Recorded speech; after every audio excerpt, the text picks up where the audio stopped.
Hi everyone, my name is Kedir. This is my informative speech about PCR. What do you think about CPR? It is only done by professionals, health officers, doctors. Do you think it is done by only these professionals? Today, we'll discuss more about the CPR 8 steps. What is the CPR? When we need the CPR? What are the basic steps of the CPR? And finally, we'll talk about more of the conclusion about how it's important early providing the CPR. Before we start about discussing the CPR, every year in the United States about 350,000 people are collapsed because of the heart stop working, the heart and the lung stop working outside of the hospitals. More than 90% of these people it is difficult. These people are not survive because when these people are collapsed suddenly, there's no one knows about CPR. So what's the CPR? The CPR is it's a life-saving skills. It's very simple. It's very easy. Let us start talking about what is the CPR. When we use the CPR. Before we start discussing the CPR, if you see someone is collapsed, that means that its heart stopped working. That means all the blood circulations are stopped.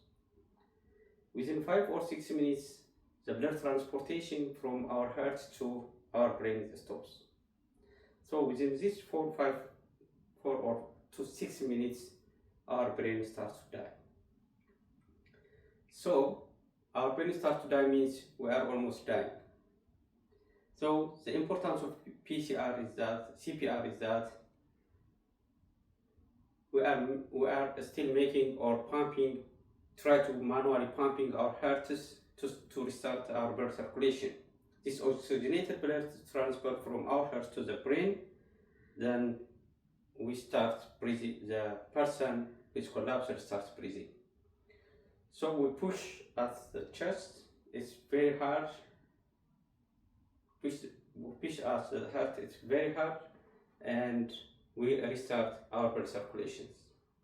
So when we talk about CPR really is a life-saving skills, and which restarts our hearts or the functional, which replace the function of the heart.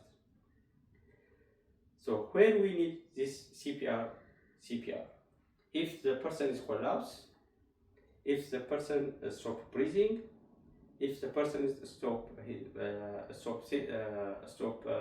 responding, or these are some indicators where we have to give PCR for this kind of purpose. What are the basic steps? The basic steps of the CPR is first, if we can't take any action, we have to call to 911. The second one is we have to push at the center of the chest. It's very hard, and it's almost 100 to 120 push every minute. Within 60 seconds, we have to push our hearts 100 to 120 times. That means we replace our heart with a manual pumping. That means the blood starts flowing to the oxygenated blood starts moving to our hearts, our brains. Amazingly, if we are focusing on the early, if someone is collapsed and within a minute, if we didn't give him the PCR, his chance of survival is decreased by 7 to 10%. If we give him an early PCR treatment to a person who is collapsed, the chance of survival is increased by double or triple. In conclusion, that we have seen from all these steps, we have seen about what is the PCR, when it is the PCR, and the steps of the PCR and the early procedure of the PCRs. My goal is to show you about how easy and how it's important is the PCR, the CPR. It's a live, it is a life skill. It is the life-saving skills. It is very easy and everyone can learn it. And some days or in the future, we may save someone's life. Thank you very much. This is my informative speech. Thank you.